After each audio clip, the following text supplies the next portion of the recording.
Hello guys, तो आज अपन देखने वाले हैं बेसिक्स ग्राफ्स के बारे में। ठीक है, सबसे पहले अपन चलते हैं y इक्वल टू एक्स के ग्राफ पे। तो चलिए, y इक्वल टू एक्स का ग्राफ कैसा बनेगा? इस तरह से स्ट्रेट लाइन बनेगा। ये जो एंगल बनेगा कितना डिग्री बनेगा? 45 डिग्री। सेकंड ग्राफ है y equal to minus X का graph. y equal to minus X का ग्राफ भी स्ट्रेट लाइन होगा, और ये कौन से क्वाड्रेंट में होगा? सेकेंड एंड फोर्थ क्वाड्रेंट में होगा। ये जो एंगल बनेगा ये कितना डिग्री होगा? 135 डिग्री एंगल बनेगा। ठीक है, फिर अपन चलते हैं third y equal to x square वाले ग्राफ पे। तो y equal to x square वाला ग्राफ कैसा बनेगा? इस तरह से। ये कौन से शेप है? पैराबोलिक शेप है। तो y इक्वल टू एक्स का ग्राफ बनता है पैराबोलिक शेप। और y equal to x cube के ग्राफ पे एक्स क्यूब का ग्राफ इस तरह से बनेगा। ये इस तरह से बनने वाला है। ठीक है, अब चलते हैं y equal to mod X का graph. y equal to mod X का ग्राफ बनेगा वी शेप, वी के जैसा शेप बनेगा। y equal to root X, Y equal to root X का ग्राफ इस तरह से बनेगा, ये इस तरह से। y इक्वल टू एक्स के पावर 1/3 का graph, y equal to X के पावर 1/3 का ग्राफ इस तरह से बनता है, ये इस तरह से, ये वाली शेप होती है। फिर चलते हैं नेक्स्ट पे, y इक्वल टू 1/x का ग्राफ। तो y इक्वल टू 1/x का ग्राफ फर्स्ट क्वाड्रेंट में इस तरह से बनेगा, और थर्ड क्वाड्रेंट में इस तरह से, मतलब पैराबोला की जैसी शेप होती है। इसे बोलते हैं रेक्टेंगुलर हाइपरबोला। अब थोड़ा सा इसमें ये भी समझ लेते हैं रेंज एंड डोमेन के बारे में। तो अगर अपन रेंज की बात करें तो रेंज किसे बोलेंगे? कि ग्राफ y एक्सिस पे कहाँ तक जाएगा। तो मतलब ये 0 से चलेगा और कहाँ तक जाएगा? इस तरह से इन्फिनिटी तक जाएगा। तो यानी कि इसकी रेंज क्या होगी? 0 से इन्फिनिटी तक। ठीक है, और अगर मान लेते हैं इसकी रेंज की बात करते हैं, तो इसकी रेंज मुझे बताओ, ये यहाँ से ऐसे प्लस इन्फिनिटी जा रहा है और नीचे माइनस इन्फिनिटी जा रहा है। तो इसकी रेंज क्या होगी? माइनस इन्फिनिटी से प्लस इन्फिनिटी।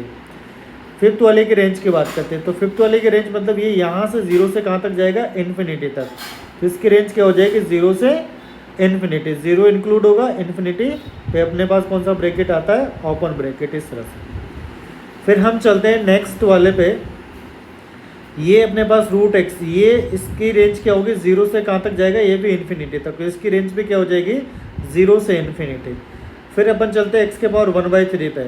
एक्स के पावर 1/3 पे चलेंगे तो इसकी रेंज देखो, ये ग्राफ ऐसा बन रहा है। तो ये कहाँ तक जाएगा? ऐसे जाएगा माइनस इन्फिनिटी से कहाँ तक जाएगा? प्लस इन्फिनिटी तक। तो इसकी रेंज हो जाएगी माइनस इन्फिनिटी से प्लस इन्फिनिटी। फिर 1/x के ग्राफ पे चलते हैं। तो 1/x का ग्राफ इस तरह से बनेगा। ये क्या है? 1/x का ग्राफ बनेगा। ठीक है, इसमें क्या है? इसमें 0 इंक्लूड नहीं होगा, क्योंकि ये देखो 0 पे नहीं जा रहा। तो इसमें ये यहाँ पे बोल सकते हैं ये माइनस इन्फिनिटी से कहाँ तक चलेगा? प्लस इन्फिनिटी तक। बट इसमें बीच में 0 इंक्लूड नहीं होगा।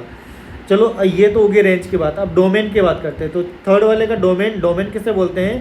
कि एक्स एक्सिस पे ये किस तरह से जाएगा ग्राफ, यानी कि क्या इनपुट अपन इसमें दे सकते हैं।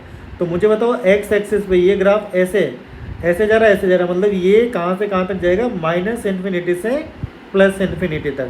तो इसका डोमेन क्या हो जाएगा? माइनस इन्फिनिटी से प्लस इन्फिनिटी। या फिर अपन क्या बोल सकते हैं? एक्स की क्या वैल्यू रख सकते हैं जिस पे ये डिफाइन होगा? तो किस पे डिफाइन होगा? माइनस इन्फिनिटी से प्लस इन्फिनिटी के बीच में आप कुछ भी रख सकते हो। X is y equal to x cube, y equal to x cube का भी डोमेन क्या होगा? इसमें क्या रख सकते हैं? माइनस इन्फिनिटी से प्लस इन्फिनिटी के बीच में कुछ भी रख सकते हैं, ये डिफाइन होगा। यहाँ पे भी अगर y equal to mod x की बात करेंगे, तो ये देखो, ये ऐसे जा रहा है, यानी कि ये इधर जाएगा, और ये ऐसे जा रहा है तो ये इधर जाएगा, यानी कि माइनस इन्फिनिटी से प्लस इन्फिनिटी के बीच में हम यहाँ पे भी कुछ भी वैल्यू रख सकते हैं। तो इसका डोमेन माइनस इन्फिनिटी से प्लस इन्फिनिटी हो जाएगा। इस वाले पे चलते हैं। मुझे बताओ, ये एक्स पे कहाँ से कहाँ तक जा रहा है? 0 से कहाँ तक जाएगा? इन्फिनिटी तक। तो इसका डोमेन क्या हो जाएगा? इसका डोमेन हो जाएगा 0 से इन्फिनिटी। इस वाले ग्राफ पे चलते हैं। ये x में कहाँ से कहाँ तक जाएगा? Minus infinity. देखो, ये माइनस इन्फिनिटी से प्लस इन्फिनिटी तक जाएगा।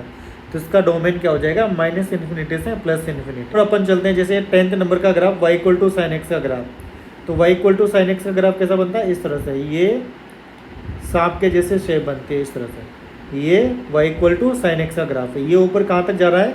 ऊपर जा रहा है +1 तक, नीचे जाएगा -1 तक।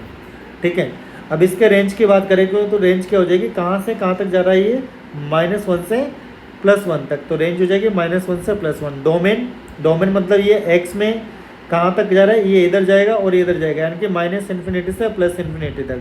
तो डोमेन क्या हो जाएगा? माइनस इन्फिनिटी से प्लस इन्फिनिटी। फिर इसके बाद चलते हैं 11 पे, कोस एक्स का ग्राफ। किसका ग्राफ है? कोस एक्स का। कोस एक्स का ग्राफ इस तरह से बनेगा, ये ओरिजिन है तो ये इस तरह से चलेगा, ये वाली शेप, ये सेम चीज़ इधर भी रिपीट होगी, ठीक है। तो ये हो गया कोस एक्स का ग्राफ। तो ये कहाँ से कहाँ तक? -1 से +1 तक। तो रेंज ये होगी -1 से +1। डोमेन क्या है? यहाँ से यहाँ तक जा रहा है देखो, तो x belongs to real number, या फिर -∞ से +∞। नेक्स्ट ग्राफ है y = ln x या फिर log x, बेस में e है। तो इसका ग्राफ कैसा बनेगा? इसका ग्राफ बनेगा इस तरह से, ये वाली शेप बनेगी ग्राफ की, ठीक है। तो ये अब मुझे बताओ इसकी रेंज क्या होगी? ये देखो -∞ से कहाँ तक जाएगा? +∞ तक। तो इसकी रेंज हो जाएगी -∞ से +∞।